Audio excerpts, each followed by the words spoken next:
Hello, welcome back to another video. My name is Gemma and today I am going to be reviewing Wild Houses by Colin Barrett. So Wild Houses has been nominated for the Booker Prize this year, 2024, and was one of those books that was a little bit left field. No one really predicted it, though I had seen the cover about, I had seen the book about. I don't think anyone was really considering it for the Booker outside of obviously the Booker judges. And so when it hit the list, I was somewhat surprised, in a good way, and it's by an Irish author. I think Colin Barrett is the only Irish author on the list this year, which is different because usually the Irish are out in force for the Booker Prize. It opens in a small rural house, very isolated, and you have a couple of members of like a local gang who have kidnapped a guy, Doll, and we're not quite sure why he's been kidnapped. It's clearly to do with sort of money and drugs and that sort of thing, and so that's where the book opens.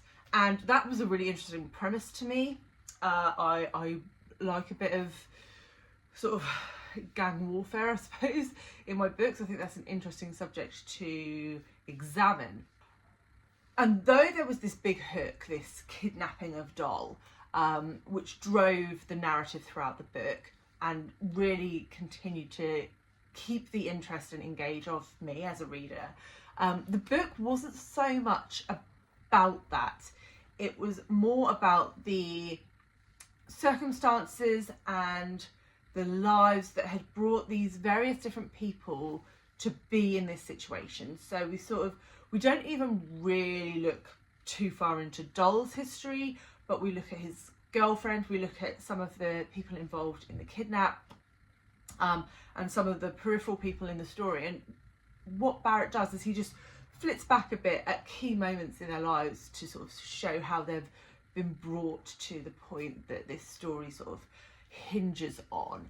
And actually, I think he did that marvellously.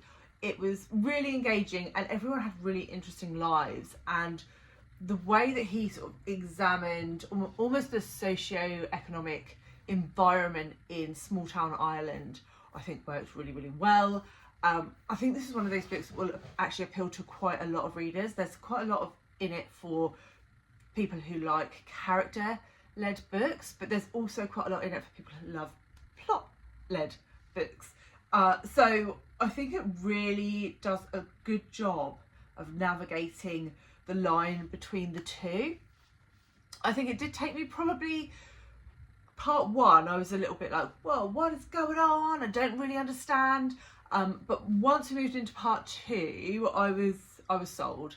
I got what he was trying to do. I was bought into the premise, and really from there I had a blast. So I would say if you start it and you're struggling in the first section, then just keep moving forwards, because I think it just continues to elevate and you sort of understand as you move through how talented Barrett is, really. The only criticism I really have of this is I do think it probably actually could have been shorter, and it is quite a short book already, but Barrett sort of goes beyond what I would have thought was the natural end. And I understand there was some interesting information in that last section, but I think it maybe would have had more impact if it had finished about 20 pages earlier than it did. Not even that, like 10 pages, 20 pages earlier than it did, just to leave a bit of impact and a little bit more question in the reader's mind, but that's a personal preference. But overall, I thought it was pretty good. I gave it 4 stars. It is my 4th of the 13 Booker Prize nominated books this year, and I would place it 2nd after James, but before Orbital and My Friends.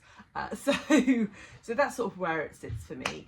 I would love to know if you've read this or if you're thinking about picking it up from this year's list.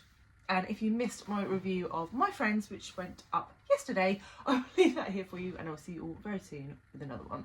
Bye guys.